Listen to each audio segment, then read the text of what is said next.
आरव को हमेशा से पता था कि उसके घर की हर चीज की एक निर्धारित जगह है। उसका बिस्तर, किताबों का ढेर, यहाँ तक कि उसके जूते भी सब अपनी जगह पर होते थे, सिवाय उस पुरानी पीतल की चाबी के जो कल रात उसे अपने बिस्तर के ठीक नीचे मिली थी। वह लगभग 5 इंच लंबी थी और सदियों पुरानी लग रही थी। सबसे अजीब बात थी उसका नुकीला सिरा। वह किसी कील की तरह तेज था, मानो किसी ने उसे जानबूझकर रगड़कर पैना किया हो। जब आरव ने उसे उठाया तो चाबी से एक धीमी सर्द गूंज निकली और ठीक उसी पल उसके कमरे के पीछे, जहां 100 साल पुराना लकड़ी का दरवाजा था, एक बहुत हल्के से खुलने की आहट आई। घर में कोई और नहीं था, यह आरव जानता था। उसने पलट कर देखा। उसके जिस्म में एक ठंडी सिहरन दौड़ गई। दरवाजा आधा खुला था। उस अंधेरे कमरे से गीली मिट्टी, सीलन और किसी अनजानी बेचैनी की पुरानी महक बाहर आ रही थी। वह कमरा जिसे उसके दादा दादी हमेशा शापित कमरा कहते थे और कभी न खोलने की कसम दिलाई थी। 20 सालों में आरव ने हजारों बार उस दरवाजे को देखा था, लेकिन आज उस चाबी के नुकीले सिरे को देखते ही उसे इस रहस्य का असली मकसद समझ में आया। उसने एक लंबी सांस ली। कांपते हाथों से उसने चाबी को दरवाजे के पुराने जंग लगे ताले में डाला। अंदर कदम रखते ही टॉर्च की रोशनी ने दीवारों पर बने डरावने निशानों को उजागर किया।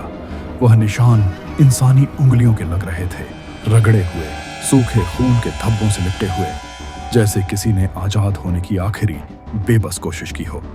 कमरे के बीचों बीच एक पुरानी, धूल से ढकी लोहे की अलमारी खड़ी थी। जब आरव उसके पास पहुंचा तो उसे अलमारी के अंदर से तेज, धीमी सांस लेने की आवाज सुनाई दी। हाँ, यह उसका वहम नहीं था। आरव का गला सूख गया। क्या कोई सचमुच अंदर बंद था, या यह कोई आत्मा थी जो सदियों से यहां कष्ट झेल रही थी? उसने हिम्मत करके अलमारी का दरवाजा खोला। अलमारी बिल्कुल खाली थी। बस उसके निचले कोने में एक छोटा मुड़ा तोड़ा कागज का टुकड़ा पड़ा था। आरव ने उसे उठाया। कागज पर सिर्फ एक शब्द लिखा था, गहरे सूख चुके खून के धब्बे से, टम। उसने पलटकर कमरे को देखा। छत ऊंची थी, दीवारें पक्की थीं। उसने सोचा, यह जगह इतनी ठंडी क्यों है? और तभी उसे एक तेज झटका लगा। उसने महसूस किया कि जब उसने तुम पढ़ा तो सांस लेने की आवाज उस अलमारी से नहीं आई थी। वह उसके ठीक पीछे से आई थी, इतनी नजदीक जैसे कोई उसकी गर्दन पर सांस ले रहा हो। आरव झटके से घूम गया।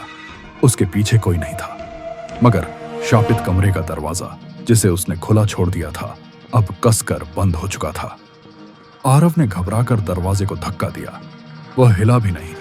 ताले की जगह पर उसी चाबी का नुकीला सिरा अंदर धंसा हुआ था और वह चाबी अब बहुत गर्म लग रही थी।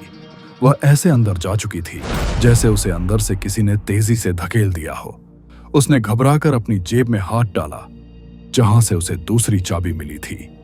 उसकी जेब में कोई चाबी नहीं थी, लेकिन जब उसने अपना हाथ बाहर निकाला तो उसकी हथेली पर किसी के नाखूनों के नए ताजे खून के निशान थे। वह निशान ठीक वैसी ही जगह थे जहां उस नुकीली चाबी को पकड़ने से बन सकते थे, और उसके कान में एक सर्द घिनौनी फुसफुसाहट गूंजी। वह इतनी नजदीक थी कि आरव की आंखें फटी रह गईं। अब जब तुम यहां हो तो अगली चाबी का इंतजार कौन करेगा? आरव ने फिर से दरवाजे की तरफ देखा।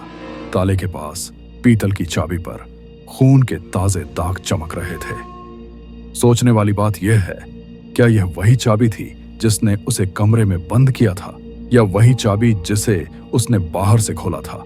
और अगर उसने पहली चाबी बेड के नीचे से उठाई थी, तो उस चाबी वाले कमरे के अंदर यह अगली चाबी कौन छोड़ गया था?